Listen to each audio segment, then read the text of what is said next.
Baik, Assalamualaikum warahmatullahi wabarakatuh. Waalaikumsalam warahmatullahi Assalamualaikum wabarakatuh. Ya, warahmatullahi kita wabarakatuh. mulai lagi, saudara, dengan tindak pidana politik ya. Saya harap ini secara cepat, karena biar saudara bisa sama dengan materi yang lain. Tindak pidana politik sekarang. Tindak pidana politik, pengertiannya memang belum ada kesamaan pendapat tentang pengertian kejahatan atau tindak pidana politik ini. Ya, tidak ada. Nah, bisa di Pak, mau ada pertanyaan. Siapa? Ya, silakan. Pak, mau nanya, seumpama tindak pidana korupsi yang terdakwanya itu korporasi, sedangkan kan korporasi kan dijalankan oleh organ perusahaan, yang mana kan yang menjalankan orang perseorangan kan, Pak. Bisa nggak kalau seumpama terdakwanya itu tidak hanya korporasi, tapi orang perseorangannya juga dikenai pidana? Bisa. Jadi, untuk menjatuhkan pidana terhadap korporasi yang melakukan tindak pidana korupsi, bisa dengan 3 cara. Ya, yang pertama, dipidana korporasinya atau perusahaannya, dijatuhkan pidana. Yang kedua, yang dipidana adalah pengurusnya. Tentu ini yang mengambil keputusan ya, pengurus.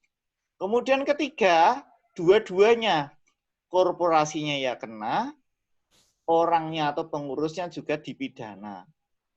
Pidananya bisa kena dua-duanya. Jadi korporasinya yang dibubarke misalnya, atau kena denda, pengurusnya kena penjara. Itu bisa. Gitu, Yosefin? Iya, Pak. Terima kasih, Pak. Ya. Lanjut ya, yang ini. Sudah ditulis? Tindak pidana politik itu dapat dikelompokkan menjadi 2 kategori. Yang pertama, kejahatan oleh kekuasaan, oleh pemegang kekuasaan.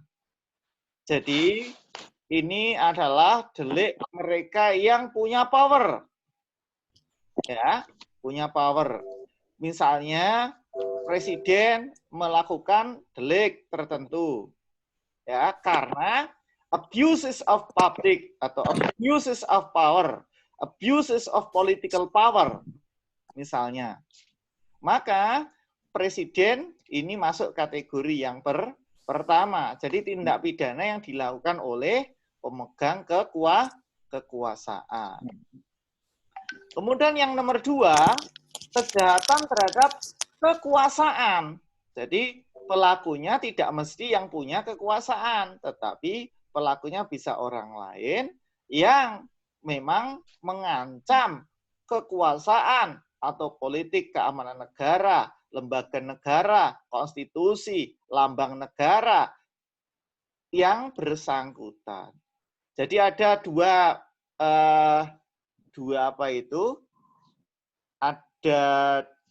view ya, ada dua point of view dalam memandang tindak pidana politik. Bisa dipahami dulu? Bisa ya? Bisa, Pak. Jadi, tindak pidana politik itu tindak pidana yang dilakukan oleh penguasa atau tindak pidana yang dilakukan terhadap kekuasaan, terhadap negara, terhadap lambang, terhadap lembaga-lembaga kenegaraan. Oke, kalau dipahami, Pak Ali ke belakang. Nah, saudara, tindak pidana politik kalau dikaitkan dengan yang kedua tadi, pengertian yang kedua loh ya, terhadap lambang negara, terhadap lembaga, terhadap itu sudah lama banyak diatur. Bahkan di buku 2 KUHP, di KUHP juga sudah ada kejahatan terhadap keamanan negara.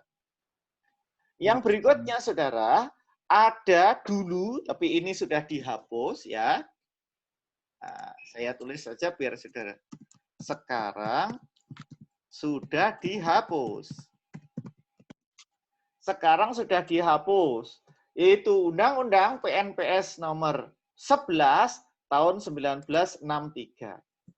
Undang-undang ini tuh disebut Undang-Undang tentang Pemberantasan Kegiatan Subversi. Nah, saudara, berikutnya, undang-undang ini itu dicabut dengan Undang-Undang nomor 26 tahun 99 di saat masa perubahan pemerintahan kita dari Orde Baru menjadi Orde Reformasi. Namun demikian, ada beberapa pasal yang dimasukkan ke dalam KUHP, terutama adalah terkait dengan ideologi negara. Jadi ada undang-undang, setelah diputuskan ada undang-undang nomor 26 tahun 99, itu dilanjutkan. Ada undang-undang nomor 27 tahun tahun 99 yang memberikan memberikan tambahan di dalam KUHP tentang kejahatan terhadap keamanan negara.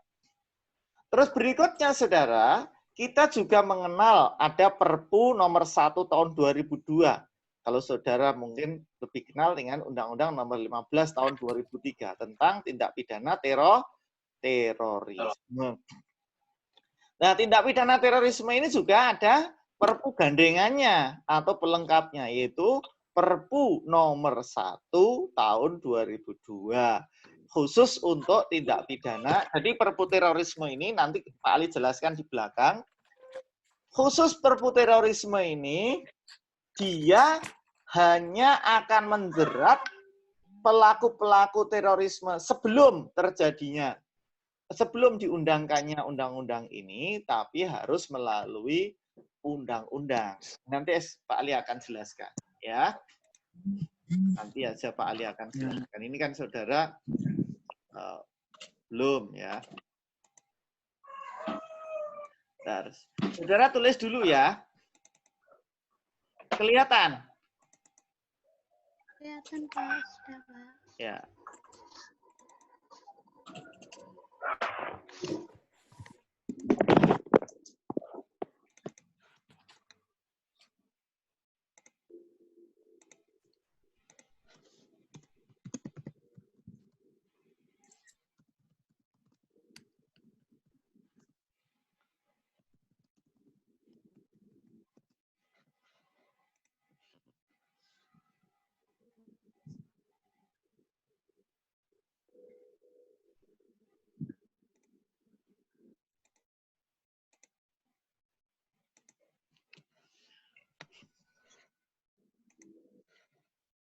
Nah, jadi saudara sekalian,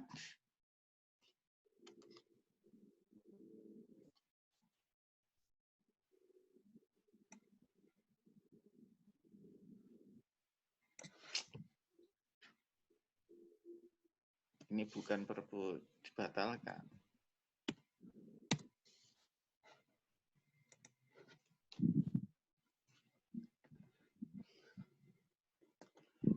Nah, saudara sekalian, itu sejarah dari tindak pidana politik, ya.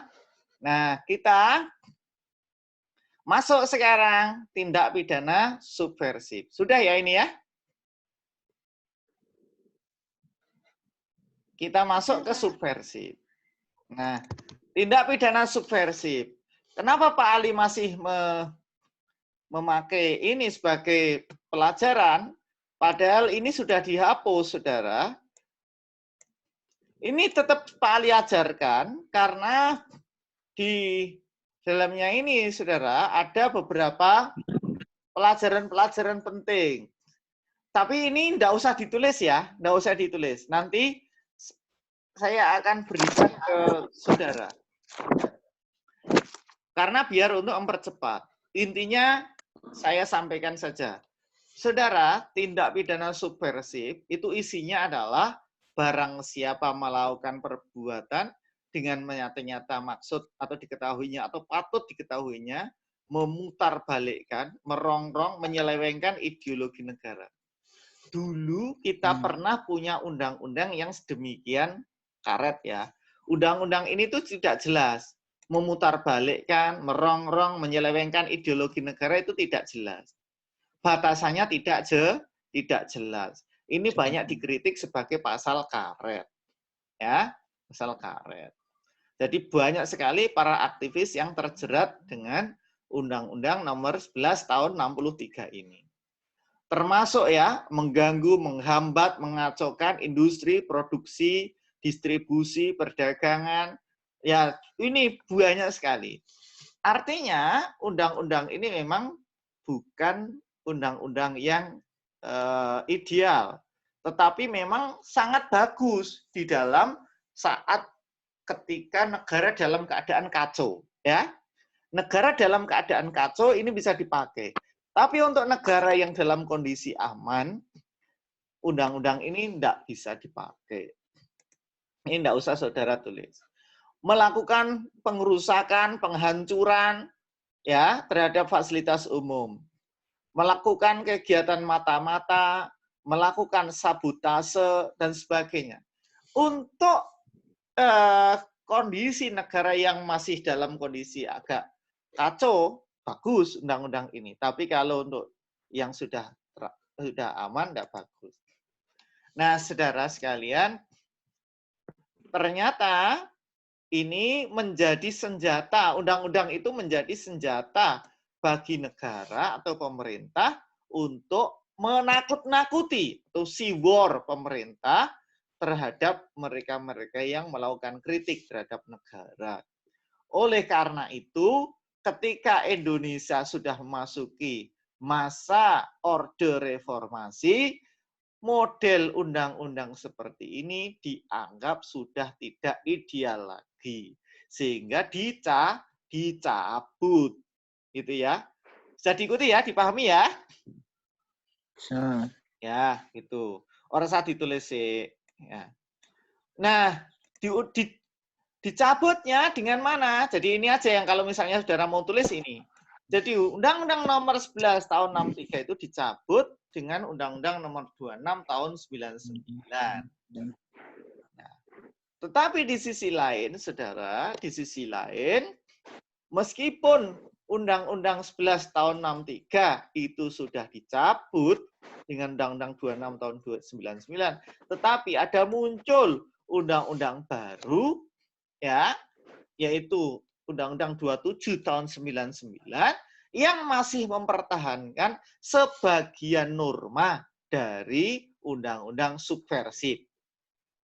Saya ulangi, meskipun undang-undang subversif, Undang-Undang 11 Tahun 63 sudah dicabut dengan Undang-Undang Nomor 26 Tahun 99, namun sebagian dari normanya masih tetap dipertahankan, masih tetap dihidupkan, yaitu dengan Undang-Undang Nomor 27 Tahun 99.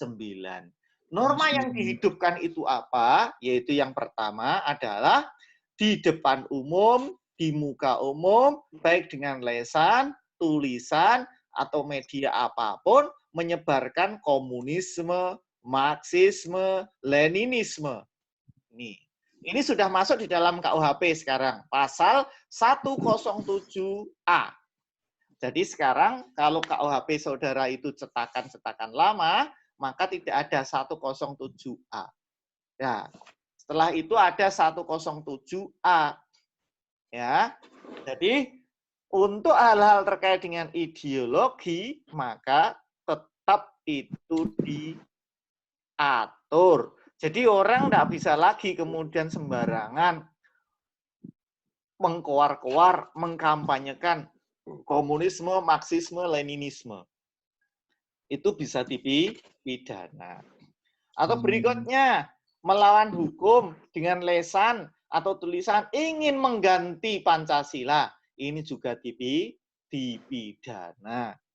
Jadi pasal 107B. Jadi, terus secara melawan hukum dengan lesan, tulisan, mengembangkan ajaran komunisme yang berakibat timbulnya kerusuhan. Berakibat. Berarti ini delik material. Iya. Karena harus ada akibat. Akibat. Ya.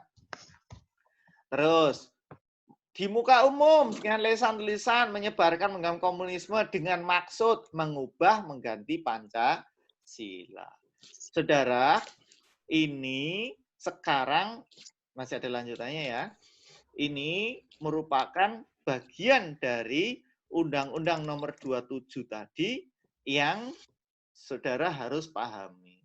Jadi terus mendirikan organisasi, mengadakan hubungan dengan orang di dalam maupun di luar negeri untuk mengembangkan Marxisme-Leninisme. Ini juga dilarang. Nah, tugas saudara nanti di-download Undang-Undang Nomor 2. Pertama ya, Undang-Undang tentang subversi, Undang-Undang 11 tahun 63 itu di-download. 2. Undang-Undang Nomor 26 tahun 99 di-download. 3. Undang-Undang Nomor 27 tahun 99 di-download. Ya. Jadi itu. Terus dijilid ya. Jilid nanti jadi 1. Oke. Jadi berikutnya saudara, sabotase. Sabotase juga masih dipidana bagi tindak pidana orang yang melakukan sabotase. Ini diatur di dalam pasal 107F. Jadi sekarang di dalam KUHP kita itu sudah ada 107A, 107B, 107C, D, E, dan F. Ya, sudah ada penambahan. Ini berasal dari mana? Berasal dari Undang-Undang Nomor 27 tahun 99. Oke. Bisa diikuti ya, saudara ya. Baik. Itu untuk penjelasan tipikor. Tipikor. TPP, tindak pidana politik. Ya. Minggu depan kita akan lanjutkan tindak pidana terorisme. Ya, kita akan lanjutkan tindak pidana terorisme.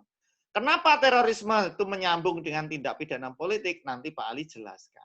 Ya, jadi nanti kalau ditanya Pak Azil atau Pak Ali misalnya lupa, kemarin materinya sampai mana? Saudara jawab, Pak, kemarin Pak Ali sudah jelaskan tindak pidana politik dan ini masuk materi tindak pidana terorisme.